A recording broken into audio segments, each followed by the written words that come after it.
I'm installing fascia on the new addition to my layout for a more professional look on Ron's Trains and Things right now.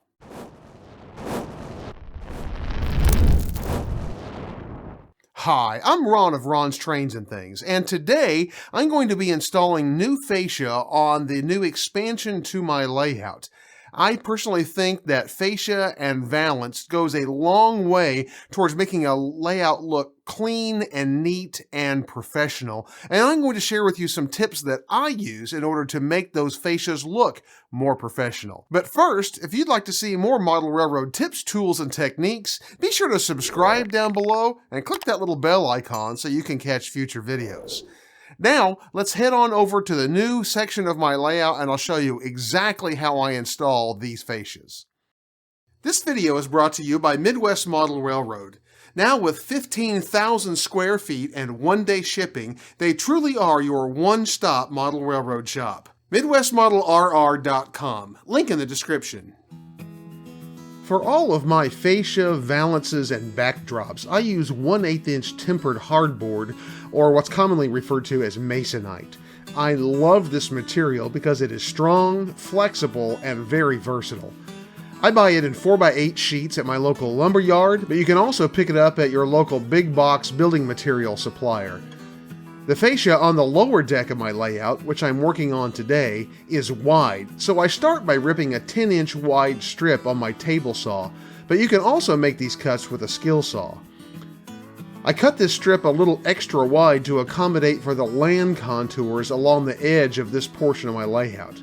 By the way, today I'm being assisted by my son Noah in this project. I measure from the floor to the bottom of the fascia to keep it level and true. I am temporarily installing this piece so I can trace the land contours on the back. One of the things that gives fascia and valances a clean, professional look is curving or coving the corners. I cove the corners of my backdrop to create a sense of distance. Without a square corner, you can trick the eye into thinking that you're looking into infinity. Similarly, coved fascia makes that layout look larger and sleeker. You can certainly install fascia with square corners, but it doesn't give the same feel as the coved corners do. To create the coved fascia, I simply screw the fascia to the benchwork up to the point where I want the curve to begin, then force the hardboard into the corner until I have the curve that looks right to my eye, and screw the fascia to the benchwork on the other side of the corner where it first hits flush against the benchwork. I can then mark the plywood, foam, or whatever material I build my scenery on along the back of the coved hardboard, cut the curve with a jigsaw, and install it to match the back of the fascia. In this instance, I'm creating a double curve in this area, so I cut my fascia to length where the two pieces will meet on a straight section of the benchwork and away from the curves. With these two pieces temporarily installed, I traced the scenic contours on the back of the fascia. I then removed the fascia again and carried it to my garage to cut the contours with my jigsaw. I didn't record the cutting processes. I didn't think you wanted to watch minutes of me cutting along a line with the jigsaw. After the contour cuts were made, I installed the fascia pieces, measuring again to make sure they were running true to the floor and the top was flush with the scenery.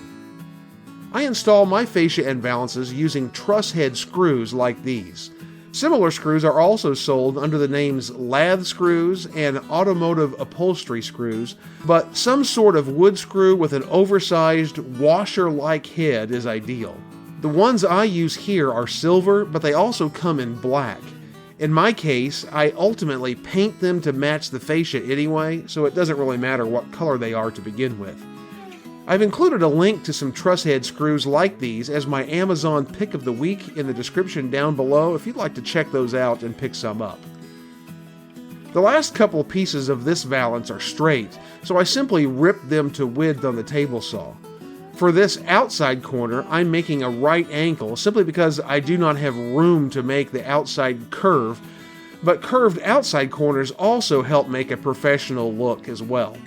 You will note I had toggle switches for my switch machines mounted temporarily on the benchwork. I will mount these in the new fascia in just a moment. Once cut to fit, mounting the fascia is fast and easy. I had installed a bit of the fascia on the upper deck previously, but I decided that this area needed a bit more contour to make it more interesting, so while I was working on this one below, I removed the piece of fascia above, used a Sureform tool to slope some of the foam scenery base down into the contour that I wanted, then marked the backside of the fascia to match, cut it with a jigsaw, and reinstalled it.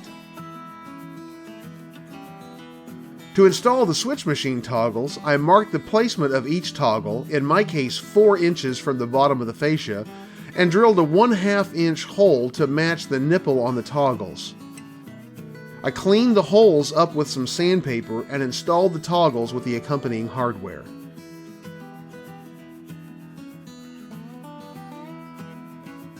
After everything was in place, I used a sanding sponge to lightly sand the rough edges of the fascia. I like to create a rigid point where the sections of fascia come together, so I use a shim or scrap of wood to glue to the back of the 2 pieces at the joint with some wood glue and clamp it in place until the glue dries. When the glue is dried, I sand the joint lightly, then apply a bead of caulk. Any paintable caulk will do. I use the same inexpensive latex caulk that I use to glue my track down with, and I always buy it in gray. I use my putty knife to smooth the joint. Don't overwork the caulk and you should end up with a nice, paintable, finished joint. And that's all there is to it. Once the caulk is cured, you can paint your fascia whatever color you prefer. I like the old traditional olive green. I've not painted this portion yet, and I'll probably wait until I've done some scenery work so I don't have to paint it multiple times, but you can see from the upper sections what it will look like once the paint is applied. So that's how I install fascia and valances on my layout, and I really like the way they turn out. I personally think that the hardboard and coving the corners makes a very polished, clean look for the layout, and I think it really improves the overall impression that you receive whenever you walk into the layout room.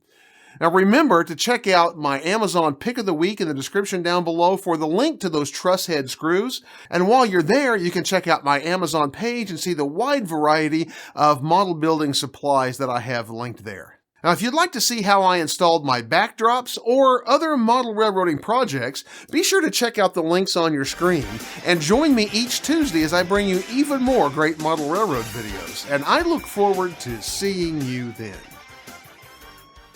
10, Lizzie?